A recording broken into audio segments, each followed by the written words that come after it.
In our riding technique series, we would like to show you smaller and more important things related to motorbike riding, which are all going to make your everyday rider's life easier and safer.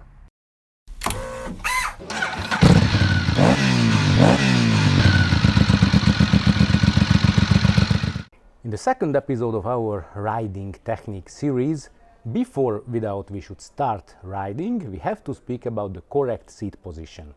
We visited a nice Kawasaki motorbike salon in Budapest because here we can show you the correct seat position on touring bikes, naked bikes, sport bikes and even cruisers or big scooters.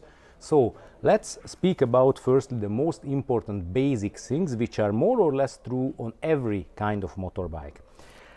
The correct seat position, let's start it from our legs.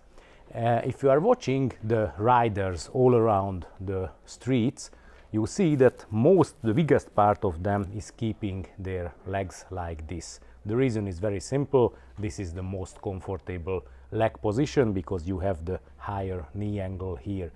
If you have to avoid something or suddenly make a much deeper curve than you originally planned, then the first thing reaching the tarmac is going to be your boot, and if it happens very suddenly, then it can easily cause a fall with the whole motorbike, and this is absolutely unnecessary. That's why the basic foot position is always like this. On top of all this, you can feel the motorbike's reactions, and you can put weight on the foot pegs on the best way if you keep your leg like this. Let's go on, let's speak about the legs themselves. Extremely important that to fix our whole body, this is the place where we can make it on a motorbike. So always have a body contact with your whole legs with the bike and keep your whole bodies moving only from here. So the handlebars is not for this reason. This is the only place where you have to keep it. If we are speaking about the upper body, first of all, it's very important that until this line, you have to keep yourself relatively fixed, but the upper body is always moving sideways. So you have to be relaxed in the upper body and live together with the motorbike while riding, always from this line upways.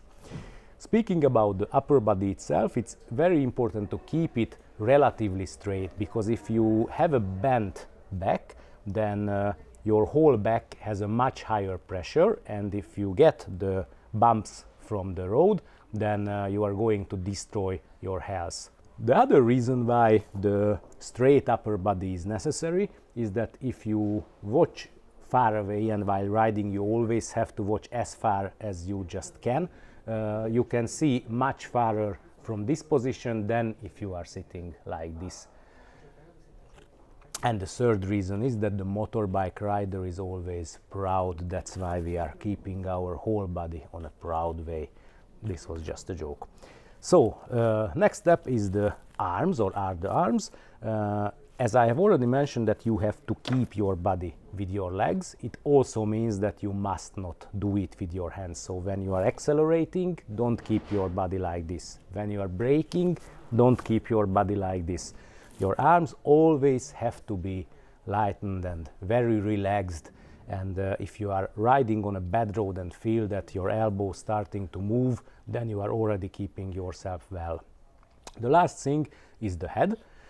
First of all, you keep your head like this again because you are a proud rider, but the most important reasons are that if you keep it like this, then you can see much more far away. And the final and also extremely important thing, which is helping you when riding slow or relaxing or losing the control of the bike a little bit at higher speeds, it's also very important that your center of balance in your ear is working properly when you are watching parallel with the road. So always keep your head like this, and then your whole body control is going to be much better. Let's go on with a real sports bike, as my whole body size and my clothing and everything is not good for bikes like this. That's why I asked our colleague Dodo. He is going to show us, because he's the proper man in sport bike riding.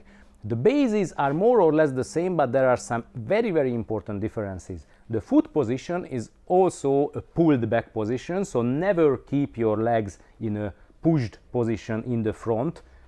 Because of course on these bikes the knee angle is the sharpest, but you must not keep it like this. Always pull back, because you can feel the motorbike's control only on that way.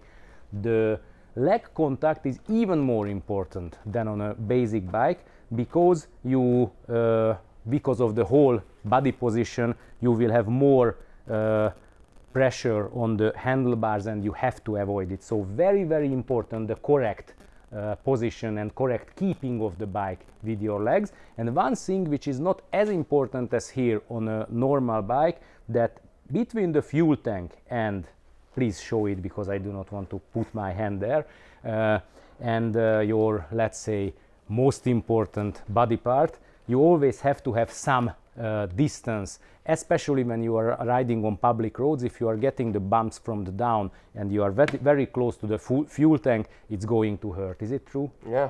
So you have to avoid it, it's for sure. That's so much about the down part. The upper part is important, especially when you in the normal riding position. The lower back's muscles are working much harder, because you have to keep your whole upper bodies all moving and everything from this part, because you have to avoid to put any weight on the handlebars, although in this position it's much easier than on a, let's say, touring or sport touring motorbike. So always work very hard with this part to keep your body, and your arms must be relaxed all the time, even you are riding fast or even you are riding slow.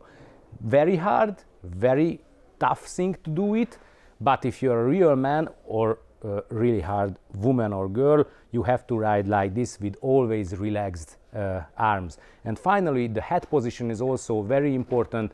Your neck muscles are going to work harder than on a touring motorbikes, because you have to lift your whole head up and watch far away on the same way, so never watch in front of the motorbike. And if you are riding fast with high speeds, then of course the position is changing a little bit. Finally, let's speak about the big cruisers. They are more or less the same as the big scooters, so more or less the same rules are, which we are going to speak now, is going to be true for the scooters as well. The most important and main difference related to the normal street bikes is that your foot position is before your bottom. This is the main and most important difference. That's why, and in biggest part of this bike, you cannot really keep well your whole body with your leg contact, but as the foot peg or the foot keeper is in front of you, you can do this from this position much better. So always keep your leg on a way that if, for example, you have to make a hard braking, then you should be able to keep your body down on the foot pegs. Of course, it's also important that you have to have a downer body position on a way that you have to use the foot brake on a precise way, so not only pushing it like this as on a car, but always work properly and fine with it. The upper body is also important, that especially the lower part must be relaxed, so you have to keep your upper body straight, but never have any stress in your back. It's important because of this position. And finally, you have to have relaxed hands, and the line of sight have to be parallel with the tarmac. So these things are just the same as in the case of all other bikes. If you liked our video and advices, please push a thumb up, subscribe for our channel, because the biggest and most important part of the series is just going to come afterwards, and watch our previous reviews and tests as well, please.